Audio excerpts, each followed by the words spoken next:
Over the past few months, I have been slowly pecking away at the 4K Glacor title. And if you look down here in the bottom left, I have achieved the Golden Iceborne title. And today I'm going to be going over how I did such a thing. So getting right into it, yes, this is the preset I pretty much used. There is another one I'll talk about a little bit later that I used for some of the last Enrage pushes. And it is in fact a tribrid setup. Now before I go over why I am using a tribrid setup or a hybrid setup, whatever you want to call it, I'm going to show you exactly how I control all of these different switches and whatnot, just to dispel any myths about anything. So bringing up my mouse software here, this is a Corsair Scimitar RGB Elite. If you look here, it has 12 thumb buttons. I can also show that here on the webcam. There are 12 thumb buttons, as well as 2 middle click buttons. They're kind of hard to see, but they are these two right here. And everything here is just a keystroke rebind. All you do is hit keystroke here on the assignment type, which is in a remapping function. You select which key you want. So in this instance, it is key number 12, which is the upper right-hand corner. And then you put which key input, like a keyboard input, you want. So on this one, it is the left bracket, and it allows you to hit these keys easier on a 1-to-1 scale. And as I just go through all of these, they're all keystroke rebinds. They're all 1-to-1, which has been confirmed multiple times as perfectly allowed as far as RuneScape is concerned. And so with all of that explained, how this works is in practice, what I do is I just set up all of those thumb buttons here on my ability bar, and then depending on what combat style I want, I go ahead and hit Shift or Control or Alt. Shift is for the range setup, Control is for the melee setup, and Alt is for the magic setup. And if I wanted to, I could go ahead and hit Control and hit all of my thumb buttons individually and get through and get the switch and have everything set over. But what I like to do to keep it quick within one game tick is I just hold the modifier I want and just mash all of them at once with my thumb, just kind of rolling over the entire thing. And that is how I am quick switching between all of the combat styles for Glacor, so you can just hold your modifier, run your thumb across all of the thumb buttons at once. This can also be done straight up with a keyboard, and what you can do is, say you're one of those players who has your abilities all on 1 through equals, you can just set up your switches on different keys and then run your finger across your keyboard like so. There are multiple different ways of doing this, but the main idea with a mouse like this, I believe the Corsair Scimitar is only about $40 to $50. It might have gone up recently because of inflation, but when I paid for it, I think it was like 50 bucks. And I just run 1-to-1 inputs. So I put this here in the beginning of the video to give complete clarification on no, these are not macros. I am not just pressing one input and it magically swaps all of my switches over. I'm not a person who does that. I keep everything 1-to-1, which JMods have stated on Twitter multiple times that 1-to-1 inputs are perfectly fine for PVM use. All right, now that that is out of the way, we can actually talk about the theory. One more quick keybind note on these 2 middle clicks here. They're kind of hard to see, but there's 2 buttons right behind the scroll wheel. The front one is for target cycle. The one behind it is for prayer consumption.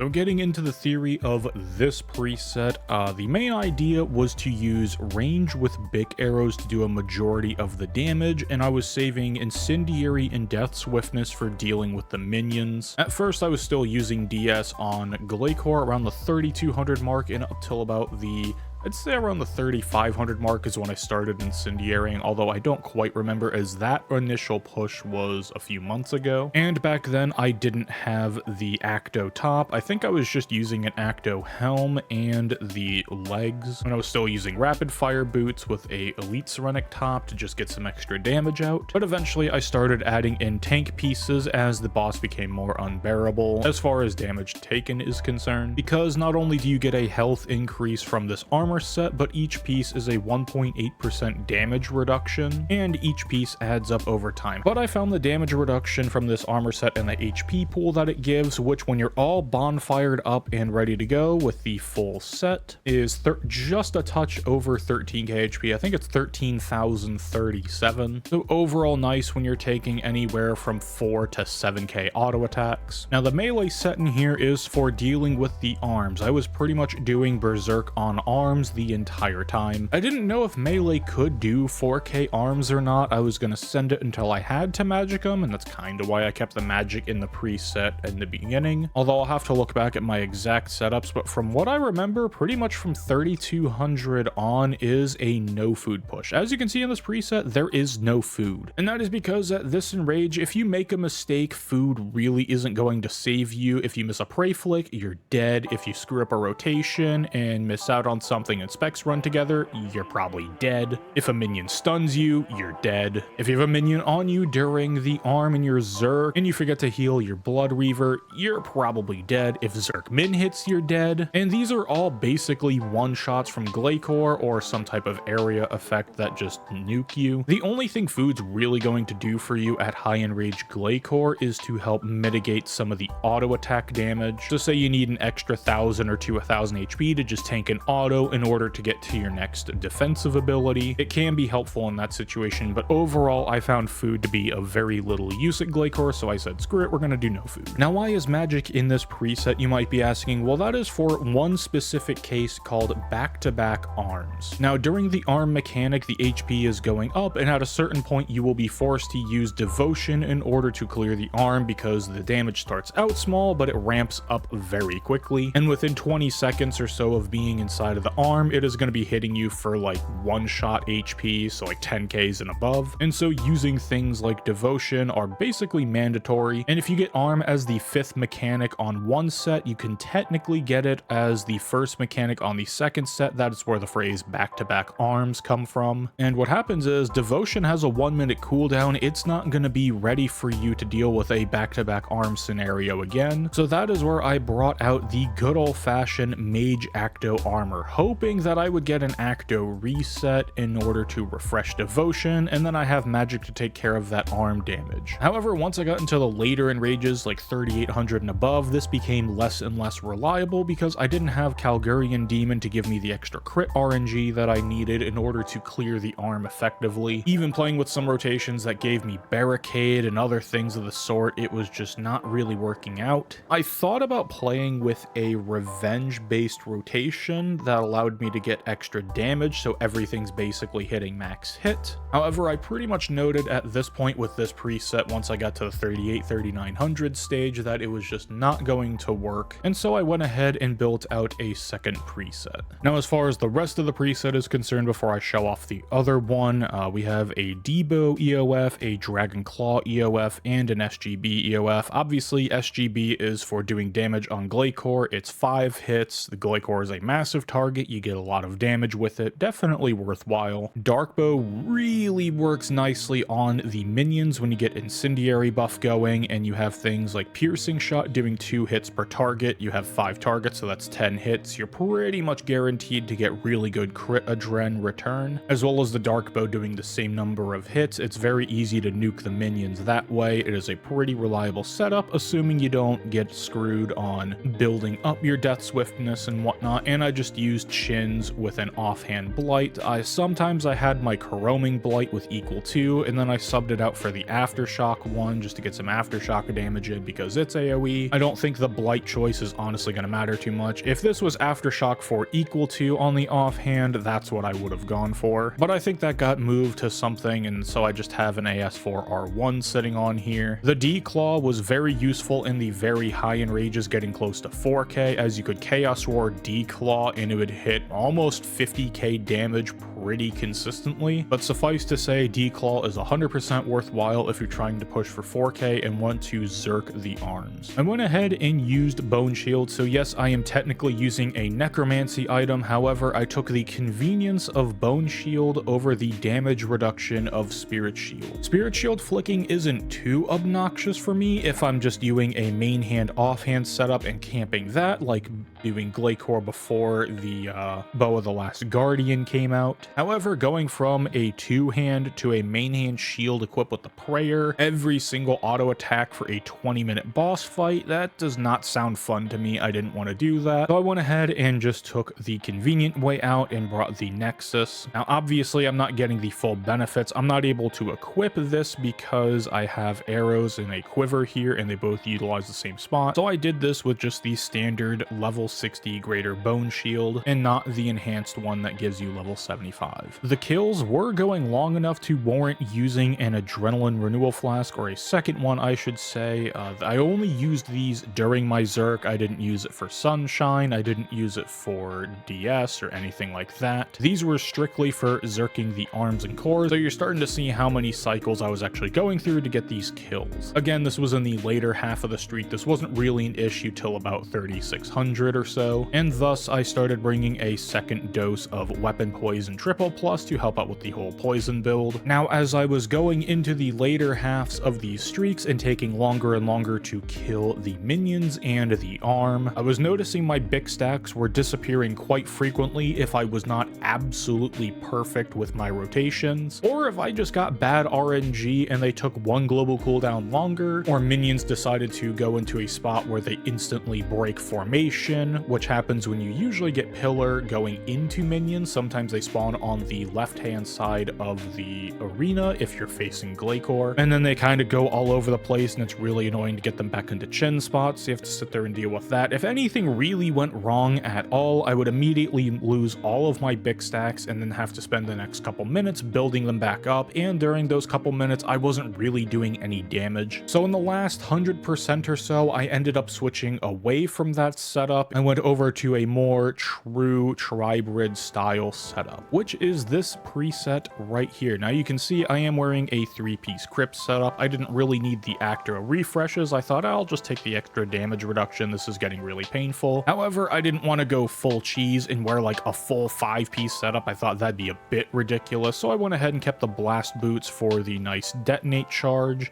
and the Cinderbanes because we still want some form of poison damage. The quiver got subbed out for full arrows and Hydrix for criminal bolts, and this was the main damage source on Glacor itself. I was basically just using Sunshine when I could or where I could fit it in, and using magic as my main form of damage, and range became the sole way of killing the minions, and then melee still stayed as the arm killer. So in a sense, this is a more quote-unquote true tribrid setup rather than magic just being an afterthought, which I thought was kind of fun, but it basically keeps the same elements, or I have the same EOF scheme other than G-Staff. I probably should have just kept the SGB, it is really powerful, and swapping over to the range setup to just get a quick SGB out is definitely worth the damage. However, in hindsight, I probably could have dropped the weapon poison triple plus and just let the original dose carry on to bring an additional EOF, and that probably would have made life a bit easier. However, this is the setup that ended up getting me 4K. Now, yes, I was using Animate Dead, and that is kind of cheesy in my opinion. However, on a 3-piece, it wasn't too bad, and I still had to focus on my defensive usage using Reflect and Debilitate, and half the time I was forgetting to press Animate Dead anyway, so I'd be going for minutes on end, not even having it up, just relying on the tank factor of Crit Bloom, which honestly is not that much greater than regular tank armor. It does have some nice effects for additional damage reduction, however, it doesn't matter a whole lot when you're talking about these massive hits that Glacor gives out. Now, a lot of people were coming into my chat asking why I wasn't using Darkness, and there is one very good reason for not using Darkness here, and that is the fact with other forms of damage reduction like Animate Dead or dealing with Devotion and whatnot, what you can do is still get reses or diverts with those active and still get the full value out of them. However, Darkness overrides either of these effects. So you could go for a divert on an auto attack and then get the hit, but technically it's nullified, and then it'll say immune or dodged or whatever because Darkness took effect over those abilities. Now, should this ever change and res and divert get priority over Darkness, then I would 100% use Darkness because it is a better form of damage reduction overall than Animate Dead. Now, before I show off the 4K kill, I'm going to address the last elephant in the room, and that is, why didn't I just use necromancy?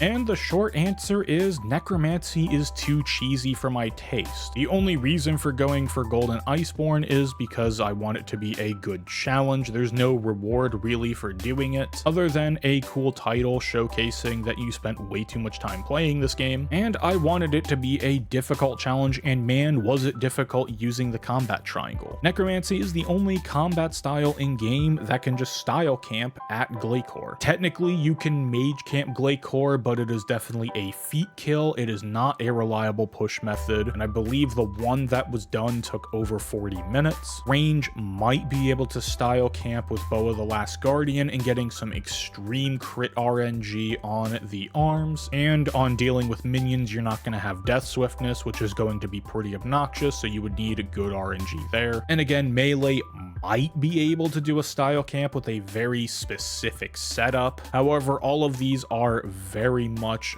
more feat kills or shows of accomplishment rather than a reliable pushing method. Whereas necromancy can breeze through all of the mechanics with ease, and people are even doing kills where they never press living death and are getting through just fine because you have the conjures and other abilities that necro has doing damage to the boss, and you have things like threads of fate to deal with minions and the scythe abilities, plus you have that funny gimmick button called Invoke Death. If you've watched my streams for any amount of time, you know I have a large dislike for this Invoke Death funny button, this stupid gimmick in-game, and I think it should be removed entirely. It is absolutely ridiculous. It essentially removes 150k damage requirement each minion spawn you get, and it removes a 30k damage requirement from the arms itself every time you get that mechanic. And being that necromancy is as strong as it is, it felt entirely too much of a cheese fest in order for me to go through and do the 4k push. So for intrinsic reasons, I decided to stick with the traditional combat style and keep it as a challenge for myself, rather than use the power creep that I don't necessarily agree with to get a massive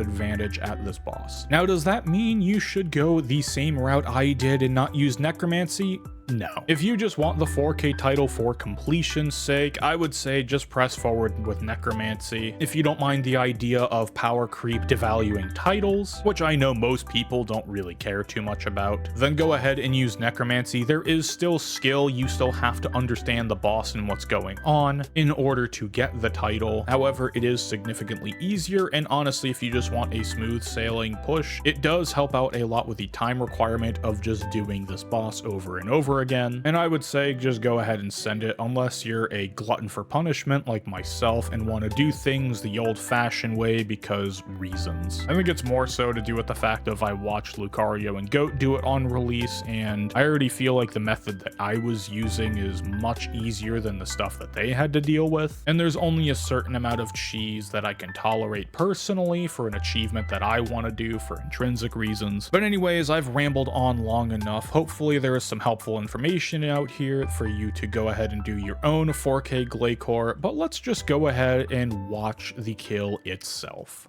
It's time for the moment you've been waiting for.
And there it is. It's done.